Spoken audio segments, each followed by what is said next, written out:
Horizon just almost reacts, and this is why the Russian army BMP vehicle is worse than you think, but it's not task and purpose.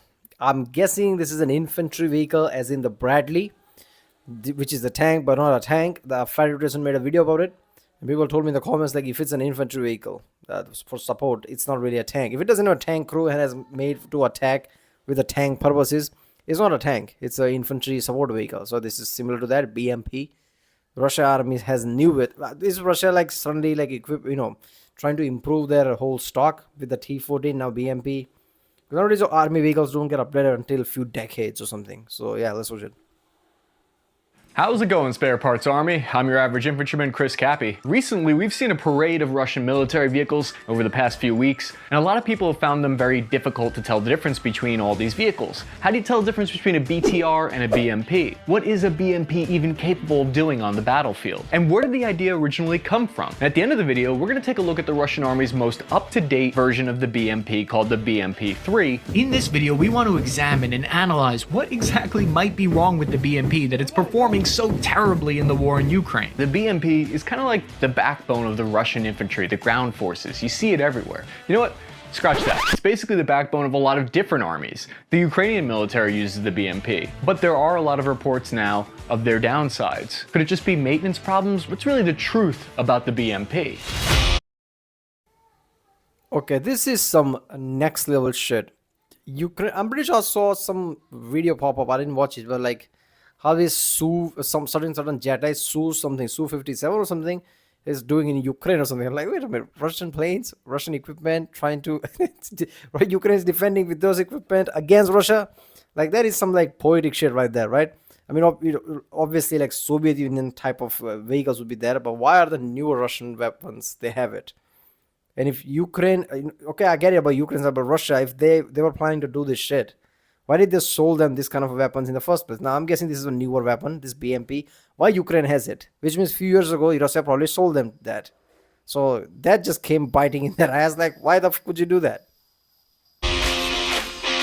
Like most modern Soviet military developments, the BMP can trace its roots back to World War II. During the war, there was never really a dedicated armored personnel carrier for the infantry, typically forcing them to make do with unarmored flatbed trucks that were widely vulnerable to enemy fire and unable to keep up on poor terrain. After World War II, the Soviets began focusing more on motorizing their force with additional beefed-up vehicles coming in the form of the early BTR and BRR models, though as a whole, the Soviets were not happy with their vehicle's performance in combat. Development of a dedicated infantry combat vehicle began in the 1960s. The goal was to create a platform that not only could carry infantry, but also support them in the fight once they dismounted. After a few years of rapid development, the prototype was labeled Object 765, later BMP. It was selected and produced by Chelyabinsk tractor plant. Although the BMP's effectiveness in agrarian pursuits are a little bit questionable. The BMP-1 was truly the first of its kind as a dedicated infantry fighting vehicle, as opposed to the simply armored personnel carrier doctrines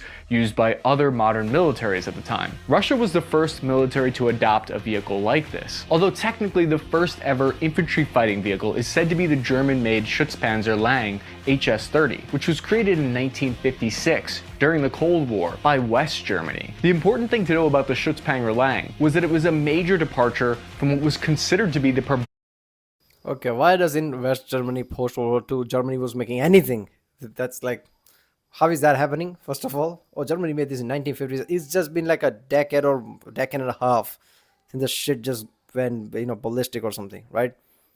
Why is Germany making anything in the first place? Like, okay, I guess it's like more of a West part, like, all the NATO allies and people, like most of the Western countries are controllers, so technically they are the one who making it or some shit like that. But still, there shouldn't be anything that should be made in Germany post World War II. That's some shit, right? That's what bite them in the ass in the World War II.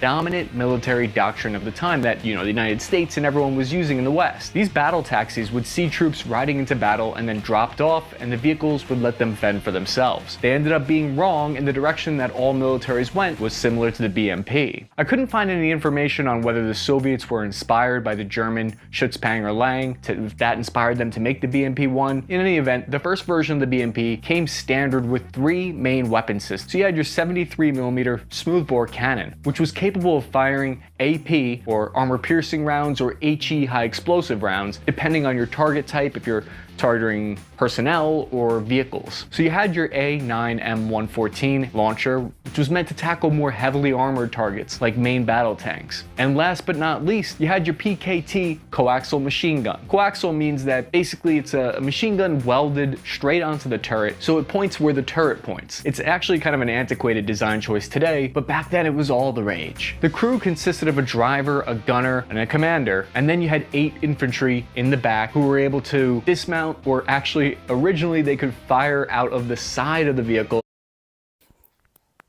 Yeah, this is interesting, right? This makes me think like the panic of red menace was real, because Soviet Union was doing a lot of shit that other were not doing, right? Whole the rocket thing, right? Before even US might have like a working rocket, Russia was already sending things like monkeys and God knows what. A lot of first things Soviet Union did in space. And then obviously we put, Americans put first humans in moon.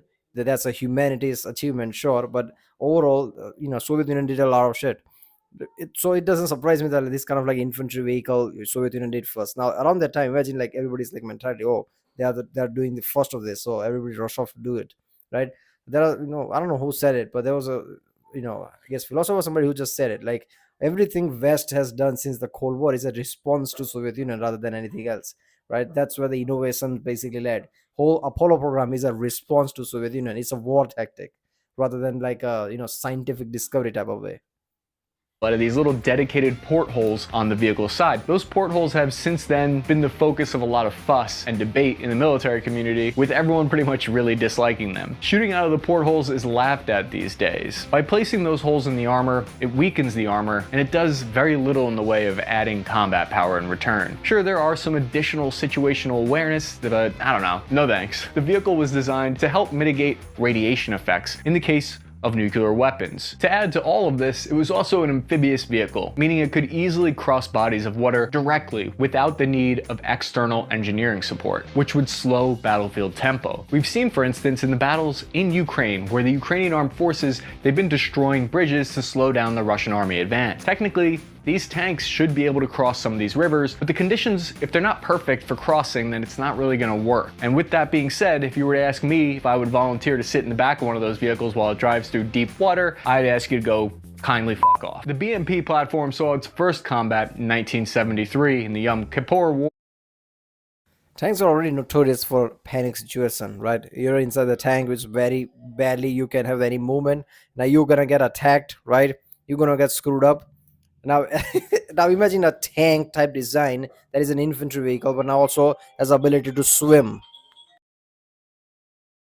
With the Egyptian military, where it was received with kind of mixed reviews. While it did excel in its battlefield taxi role, easily keeping up with armored tanks across the battlefield and protecting infantry, it was kind of lackluster in its actual fighting capabilities. Crews reported, for instance, that the 73mm cannon was really noticeably inaccurate and unreliable. And being that it was only a single shot, it had to be manually reloaded after every round, making rates of fire lower than needed for follow-up shots. Russian crews also had a lot of complaints about the vehicle in their training. Non-export Russian models contained autoloaders, which were reportedly even slower than hand load and dangerous to operate. The vehicle was also incredibly front heavy, which is not ideal for amphibious operations because the nose of the vehicle could get caught in the mud while you're trying to cross a river. To address these issues, a series of stopgap solutions were made to improve the design, while work began on an entirely new model of the BMP, the aptly named BMP-2. Genius! So it had its first production run in 1980, and it brought in a slew of new quirks and features. While the chassis was nearly identical, it did add some additional armor and adjustments to whole crew layout. The largest improvement to this version of the BMP came with its fancy new turret design. Previously, the BMP-1 had a one-man turret, with just a gunner sitting all by his lonesome.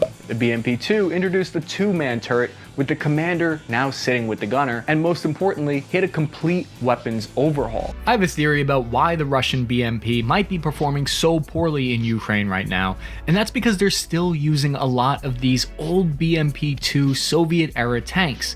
All they have is this IR spotlight that shines a giant infrared spotlight out so they can only see within like 100 meters. It's a really terrible night fighting capability. So it appears like the Russian military has really failed to upgrade the turret systems on all of these BMPs. So there's no advanced targeting systems, and there's no stabilization which allows gunners to fire on the move. So it looks like they were really hoping to be able to rely on the explosive reactive armor to defeat javelins or any incoming missile projectile, but it looks like it's unable to defeat modern anti-tank systems. We'll get into some more of the flaws in just a minute.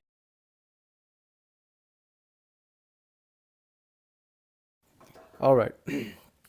So far, obviously, like this is better than the trucks and shit, right? Obviously, it's gonna have quirks, but nowadays, like, is the Bradley the latest version America had? Like, is that a new version? That's the old one. Because obviously, this when you think about it, makes sense. Like armored vehicle just to transfer troops, because even that is a problem, right? People can just basically shock attack you, just like ambush you. That would be a problem. Like some kind of a like what is a C4, whatever things like that, right? Whatever that's called, right? On the mines and shit. So that could be problematic. So things like this would weather all that. But yeah, so javelin is pretty like fucked up. So if it doesn't defend javelin, makes sense. Like okay, javelin's supposed to be that effed up. But yeah, other normal things that can defend it either. So at that point, like what's the point of it? Because it's already, I don't know, it's just panic situation. I wouldn't be in one of those things just because of, I don't know, claustrophobia, but I think I would develop one just being in this one. So the 73mm cannon was replaced with a 30mm autocannon. They also upgraded the launcher so it was capable of firing the AT-4 and AT-5 anti-tank guided missile systems. The 30mm gun was completely a game changer, going from being this unreliable single-shot weapon to a fully automatic link-fed weapon capable of firing 550 rounds per minute. Not only did it have a longer range and more accuracy, but it was much more effective against the targets that it was expecting to encounter. This was especially effective in the Soviet Union war in Afghanistan in the late 1970s and 1980s, as the 30mm cannon allowed for a much higher angle of elevation, meaning that they could engage targets that were placed in the mountainous terrain. Crews that were still using the BMP-1 would often get caught in ambushes from high angles and be completely unable to engage targets. After the war in Afghanistan, the BMP-2 began to be sold to numerous other Soviet-friendly nations, with over 30 countries in total eventually adopting the platform. And they eventually created different versions of their own to suit their own needs in those countries. Just like new privates in basic training, they might all look the same, but they're all special in their own way. The BMP-2 and its modernized version serve in the Russian military to this day, and for good reason. The BMP overall is a simple design, meaning that it's easier to fix, easier to operate, and generally more reliable, although now we've seen with the new reports that if you don't maintain it, it doesn't matter how reliable it is. This is the kind of quality you want your equipment to have when you rely on them in large numbers. If it stops working, just bang it with a hammer a few times and then get it back into operation. Now obviously there's going to be extents to how far you can push this vehicle. I would say that the AK is definitely more reliable. That thing you can really just put it in the mud and then it still is fine. The BMP, it's a vehicle. It needs love and care. The 30mm autocannon is still a formidable weapon system to this day, able to fire multiple round types from different targets. So upgrades to the number and type of ATGM launched from the BMP. Yeah, that reliable thing element, especially AK thing. One thing I always wondered, like Russia, Soviet, whatever, right? They always relied on reliable things a lot because their things were always simplistic. AK-47, things like that, right? Even the BMP-2 here. Now with the T-14, I always wonder this, like they're employing this kind of like a next generation things. And whenever we're going to involve electrics that much, they're not going to be something like hit it with a hammer, it will work type of way. So how are they going to adapt to it? I guess that's one of the reasons why T-40 might have issues, because whole Russian element, right, whole Russian mentality wouldn't work with it. Soldiers would expect it to work somewhere, even after a certain type of rugged situation, it would not, and things like that. I think that kind of situation would arise. Have also kept pace with modern tank development, with most carrying multiple Kornet missile launchers, which pose a serious threat to any armored target, although we don't know how many of these vehicles are actually outfitted with it in the Russian military. While the 1.9 million American dollars might seem a bit steep for your average working class Russian, when compared to other platforms available, it's a steal. It's the Toyota Corolla of armored vehicles. It's not flashy by any means, but if you throw enough of them at a problem, you're probably going to get the job done. Before we get into the latest and most powerful version of the BMP-3, check out out this playlist on all of the military vehicles that we've covered on this channel, including all the military equipment that the US military has. The Soviets, who considered themselves to be never happy with good enough, continued to push the BMP design and began developing a new model of the BMP in the early 1980s. While the BMP-2 was still being fielded to Soviet units, it was still very aptly named, you guessed it, the BMP-3. The original full name for the BMP-3 was the Return of Stalin, but it didn't pan out well with focus groups. While the BMP-2 was largely designed as an upgraded BMP-1, the BMP-3 was an entirely new design, and it began full-rate production and manufacturing in 1987. The first and most noticeable change here is the new 100mm main gun. Needless to say, this brings an entirely new level of firepower to the platform. It's capable of firing the 9M117 Bastion anti-tank guided missile, as well as high explosive fragmentation rounds to target troops in cover. Going with the mentality that more is better, it still has a 30mm cannon coaxially attached, capable of firing the same kind of round as the BMP-2 and the 7.62 machine gun, because more is more. Now, the obvious drawback to having that many weapons on a troop carrier is that it limits the amount of ammo that the vehicle can practically carry. But because each weapon system is used for very specific target types, it means there won't be a lot of ammunition overlap, which isn't great. A target that you would Okay, I think it's like a weird. The ammo shortage because of everything they're doing. They're going more of a tank route than an infantry fighting vehicle route. Then it really need to understand like what they're trying to do here. They're trying to make an infantry fighting vehicle that supports them. Ammo numbers is also important. This thing looks like a more close to a tank than infantry fighting vehicle. I don't know. Even Bradley, the look of it, even though it's like powerhouse, it's actually look of it doesn't make you look like a tank. This kind of does. This like this. If somebody like, oh, what is this? Like World War II tank? What kind of tank it is? No, it's an infantry fighting vehicle. Like what? use the 100mm for is a different target than the 30mm, and the same for the machine gun. This is different than the Bradley's philosophy, which really goes Oprah style, hands out 25mm to the entire crowd. According to reports, which I do not honestly know how much we can trust these Russian reports on their vehicles, so take it with a grain of salt, but the BMP-3 is said to be able to fire stationary, moving, or even when it's afloat in the water, with the same level of accuracy, which is a pretty impressive thing if it's true. It has a 27 horsepower to tonnage ratio, I think that's how you say it. The vehicle is fast traveling at 72 kilometers per hour on the road. The logistics claims for the vehicle are that it can go up to 600 kilometers in operational range, which I don't know if I really believe that, because the circumstances under which the vehicle can drive that long without fuel doesn't seem likely. After what we've seen so far of the Russian invasion of Ukraine, I have begun to seriously doubt the effectiveness of the BMP-3. To be fair, a lot of destroyed vehicles that we saw so far were the older BMP-1 and 2 generation. According to open source intelligence on the matter, we believe that the Russians created around 2,000 of these BMP-3s so far, although I don't know if I believe that number either. The BMP-3 had a completely redesigned hull. It takes an unconventional design approach by putting the engine in the back of the vehicle. This is different than most IFV designs because you typically want to maximize the space in the rear so that dismounted troops can more easily get in and out of the vehicle quickly. So the engine is mounted below the troop compartment as opposed to the front of the hull like previous designs. This was a trade-off as it made the crew compartment more cramped in the back for dismounts, but it afforded additional armor to the front of the vehicle for protection. The vehicle claims to have protection against small arms rounds that are bigger than the American 50 caliber bullet, so it claims to be able to stop up to a 12.7mm round and possibly even greater. The BMP-3 really represents the final evolution of the BMP series as it applies to Russian doctrine. The overall Russian strategy focuses on speed and overwhelming firepower, which is why it's been such a devastating disaster for them, this invasion. The BMP-3 achieves this with a numerous amount of weapon systems, meaning it doesn't have to wait for more heavily armored units to engage targets. It rivals American vehicles in terms of off-road performance. I mean, at this point, it might as well be a tank that is pretend to be an infantry vehicle. I don't know. That, I believe, is true. It has high reliability if you maintain it, meaning that it has less of a chance of breaking down while on missions if you maintain it, and it includes amphibious capabilities, meaning additional bridging assets won't be necessary. The BMP-3 is fully equipped to rapidly take the fight to any target anywhere it might be. Now, the BMP is currently slated to be replaced by the Kruganaut 25, Russia's latest and greatest development in the world of infantry fighting vehicles. But due to the widespread distribution of the BMP, modernizations of the platform, its relevance on the modern battlefield, even Ukraine, everyone uses this, and its countless numbers of derivatives and variants, some more practical than others, means that the BMP will be a staple of mechanized warfare for decades to come. I mean, it's a weapon. Weapon works. It's like saying a sword, a knife is the whole thing. I'm really going to use knife because it's a knife. But yeah, how much still? Okay, Russians are making another one to replace the BMP altogether.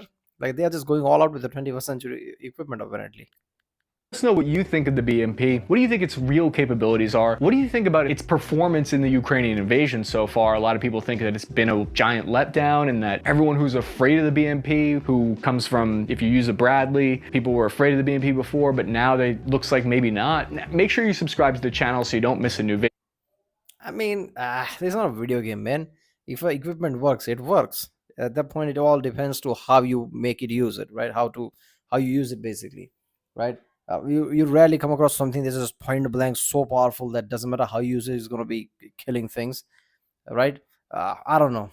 I guess some dogfighting jets probably fit that category, like F-22 Raptor, because they're so nimble and so like nearly invisible with the radar. They might be way too OP. But most equipment you can use it, and if you know how to use it, you can do anything. So there's that. Yeah, or well, why the Russian army BMP vehicles worse than you think, but it's on task and purpose. I don't know. It's just like I think sometimes it just boils down to how you make it. Use it. So far, the reliability thing is there, so I guess it's good enough. I don't know. All right, if you like my reaction, don't forget to subscribe, and I'll see you next time.